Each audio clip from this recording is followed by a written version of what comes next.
3월 9일 월요일 아침 새벽 기도에 시작하도록 하겠습니다. 먼저 함께 기도합니다. 은혜로우신 주님, 한 주간의 첫날을 주님 앞에 예배하는 자의 삶으로, 그리고 하루의 시작을 주 앞에 아름다운 기도의 삶으로 시작하게 하시니 고맙습니다. 늘 하나님과 동행하는 자의 삶이 되게 하시고 주와 함께 길 가는 것 즐거운 일 아닌가 고백했던 찬송의 가사처럼 날마다 주님과 동행하는 자의 삶이 되게 하시고 주님과 함께 발맞추어 가는 삶이 되어서 하나님의 은혜가 우리의 삶의 자리 한가운데에 자리 잡게 하시고 그로 말미암아 우리의 인생이 복된 인생 될 수 있도록 인도하여 주옵소서. 우리를 지키시고 인도하시는 아버지 하나님, 이 아침도 기도와 말씀으로 새로워지기를 소망하옵나니 주께서 오늘 이 시간도 함께 하시고 오늘 한 날도 복된 날 되게 하옵소서. 예수님의 이름으로 기도하옵나이다. 아멘. 오늘 우리에게 주시는 하나님의 말씀은 구약성경 이사야서 46장 1절로부터 13절에 있는 말씀 되겠습니다. 1025면 이사야서 46장 1절로 13절 말씀 제가 봉독합니다. 벨은 엎드러졌고 느보는 구부러졌도다. 그들의 우상들은 짐승과 가축에게 실렸으니 너희가 떠매고 다니던 그것들이 피곤한 짐승의 무거운 짐이 되었도다. 그들은 구부러졌고 그들은 일제히 엎드려졌으므로 그 짐을 구하여 내지 못하고 자기들도 잡혀갔느니라. 야곱의 집이여 이스라엘 집에 남은 모든 자여 내게 들을지어다. 배에서 태어남으로부터 내게 안겼고 태에서 남으로부터 내게 업힌 너희여, 너희가 노년에 이르기까지 내가 그리하겠고 백발이 되기까지 내가 너희를 품을 것이라. 내가 지었은즉 내가 업을 것이요 내가 품고 구하여 내리라.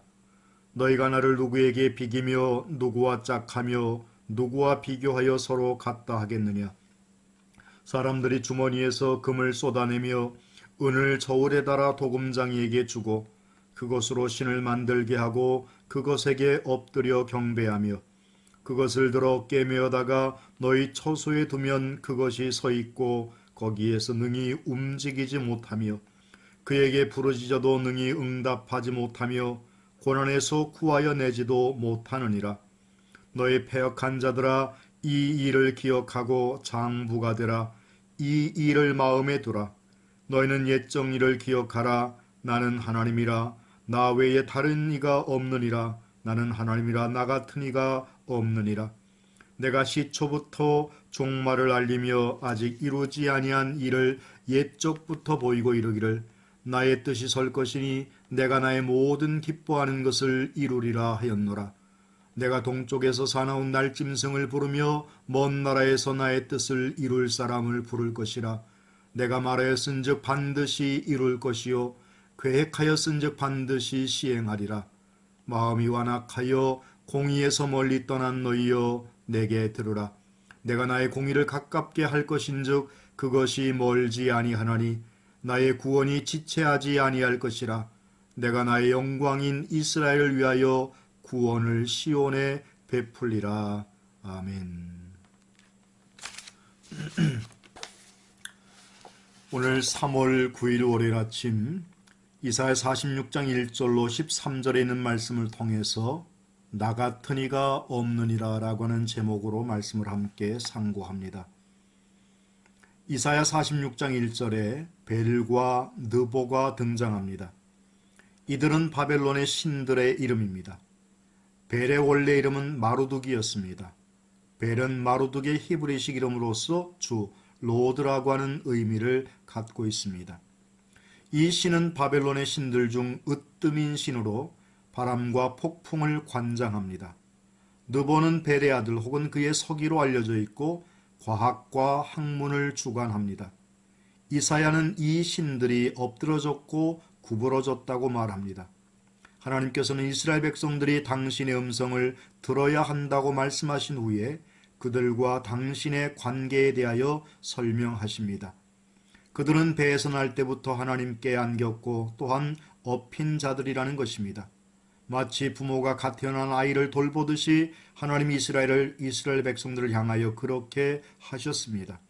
그런데 하나님의 역할은 그들을 잠시 돌보는 데서 끝나지 않습니다. 그들의 일생을 책임지시겠다고 말씀하십니다.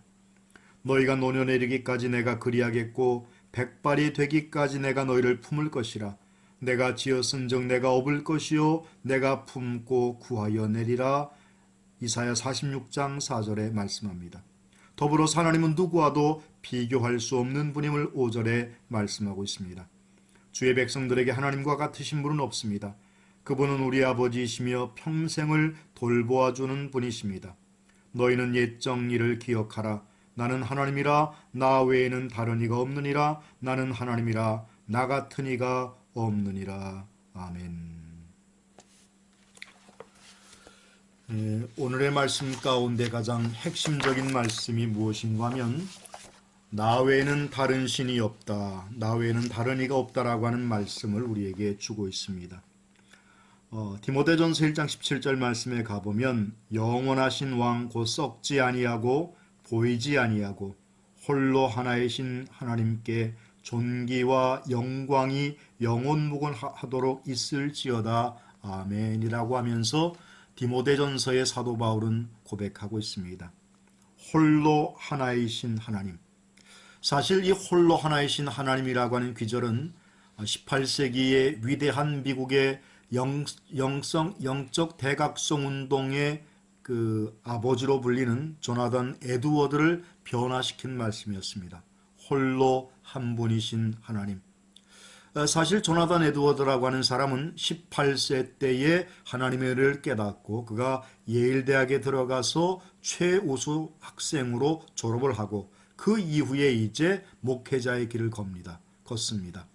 여러 가지로 어려웠지만 그는 18세에 회심을 한 이후에 그가 때때로 하나님께서 자기에 주신 마음의 결심과 하나님의 뜻을 깨닫고 70가지의 70가지의 결심문을 적었는데 그 70가지의 결심문은 그의 일생을 살아가는 데에 좌우명이 되었고 때때로 힘들고 어려울 때에 그의 삶의 지표가 되는 말씀으로 그는 살았습니다. 그는 날마다 이 70가지의 결심문을 읽고 하루를 시작했는데 그 가운데 어떤 것이 있는가 하면 25번째에 보면 하나님의 사랑을 의심하게 만드는 일이 무엇인지를 조심스럽고도 지속적으로 찾아내자. 그런 다음 내 모든 힘을 다해 그것과 싸우자라고 이야기하고 있고 26번째는 내 구원의 확신을 약화시키는 것들을 발견하면 버리자라고 하는 이와 같은 것을 적었습니다. 우리가 신앙생활을 하다 보면 여러 가지의 문제들이 우리 앞에 닥칠 때가 있습니다.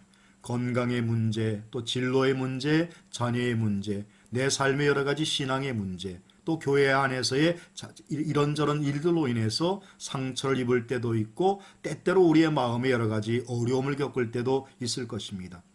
그러나 이런 것들을 통해서 우리의 신앙과 믿음이 약화된다고 하면 저와 여러분을 시험하시는 하나님 앞에 우리는 부끄러운 모습일 수밖에 없습니다. 하나님께서는 감당할 만한 시험 외에는 우리에게 허락지 아니하신다였으므로 우리에게 때때로 하나님께서 시험을 하시고 어려움을 주시는 것은 우리로 하여금 그것을 이길 만한 능력이 있기 때문에 우리에게 그와 같은 것을 허락하셨고 그와 같은 과정과 그와 같은 고난과 환난을 이김을 통해서 우리를 정금 갖게 하시는 하나님의 뜻이 이 말씀 속에 담겨 있음을 깨닫게 됩니다. 오늘 본문의 말씀에 보면 너희가 나를 누구에게 비기며 누구와 짝하며 누구와 비교하여 서로 같다 하겠느냐라고 하면서 세상 어디에도 비길 수 없는 위대하신 하나님, 그분이 우리의 아버지이시며 내 삶의 모든 것을 주관하시는 분이심을 잊지 말아야 하고 그것을 날마다 다시 한번 고백하며 하나님의 은혜를 구하는 저와 여러분이 되어야 할 것입니다. 너희 패역한 자들아 이 일을 기억하고 장부가 되라 라고 말씀하고 있습니다. 우리는 모든 일에 있어서 대장부가 되라 말씀하신 이 말씀을 기억해야 됩니다. 하나님께서는 우리에게 작은 믿음을 허락하셨지만 이 작은 믿음을 통해서 하나님은 큰 역사를 이루어 가신다는 사실을 잊지 마십시오. 물론 믿음의 분량이 있는 것은 사실이지만 성경에 보면 예수님께서 1달란트, 2달란트, 5달란트 이 달란트의 비유를 통해서 말씀하시기를 5달란트를 맡았다가 5달란트를 남긴 자, 2달란트를 맡았다가 2달란트를 남긴 자 역시 각각 그 주인이 어떻게 칭찬하는가 하면 내가 작은 일에 충성하였으니 야, 너 5달란트 너 굉장히 큰일 했다 이렇게 말씀하지 않았습니다. 5달란트나 2달란트나 공이 똑같이 하나님께서 그 주인께서 칭찬하며 그것을 그렇게 평가했던 것처럼 우리의 삶이 때때로 작은 것 같고 부족한 것 같지만 하나님께서 내게 주신 은혜이며 그 허락하신 은혜를 통해서 하나님 앞에 잘 믿음의 아름다운 삶을 살아가면 우리를 귀히 보시고 기특하게 보시는 하나님의 은혜를 다시 한번 깨닫게 될 줄로 믿습니다. 삶이 어려운 이와 같은 시기 속에서 우리가 하나님을 향한 뜨거운 믿음의 열정과 기도의 골방을 찾고 날마다 하나님의 은혜를 되새기며 우리가 되새김질 해나가는 그 소라고 하는 동물은 반추동물 아니겠습니까? 위가 여러 가지 있어서 여물을 먹으면 자꾸자꾸 이렇게 반추해서 또 씹고 이렇게 해서 넘겨서 소화를 시키는 것처럼 오늘 우리가 하나님에 대한 사랑과 믿음을 자꾸자꾸 반추해야 합니다. 그저 한 번 만족하는 삶이 아니라 날마다 되새기며 날마다 다시 한번 음미하며 묵상하며 하나님의 사랑과 은혜를 아름답게 이루어가는 복된 한날의 삶이 되시기를 주님의 이름으로 축원합니다. 기도하겠습니다. 사랑의 아버지 하나님, 오늘 한날도 홀로 한 분이신 아버지 하나님, 오늘 그 하나님 우리 아버지가 되시며 우리의 삶의 주인이 되시며 많은 자들에게 하나님의 뜻을 우리를 위해서 가지고 계시고 그 사람들을 우리를 위해서 사용하시며 하나님께서 모든 것들을 관장해 나가고 있음을 이 시간도 깨닫습니다. 하나님 우리 주위에 여러 가지 일들이 있지만 이와 같은 일들을 통해서 합력하여 선을 이루게 하시는 하나님의 은혜가 있음을 다시 한번 깨닫습니다. 오늘 한날도 주 앞에 아름다운 믿음의 모습으로 나아가는 삶이 되게 하시고 찬송과 감사와 기쁨이 함께 어우러진 복된 삶을 오늘 한날도 살아가게 하옵소서. 나라가 여러 가지로 어려움 가운데 있고 우리 주위에 많은 사람들이 환난과 어려움을 겪고 있지만 이 모든 환난과 어려움을 통해서 우리의 믿음의 모습이 더욱더 든든해지게 하시고 하나님을 향한 뜨거운 믿음의 열정이 새롭게 샘솟게 하옵소서. 오늘 한날도 살아가는 모든 삶의 정 속에 하나님의 은혜로 채워주실 줄로 믿사옵고 예수님의 이름으로 축복하며 기도하옵나이다. 아멘. 사랑하고 축복합니다.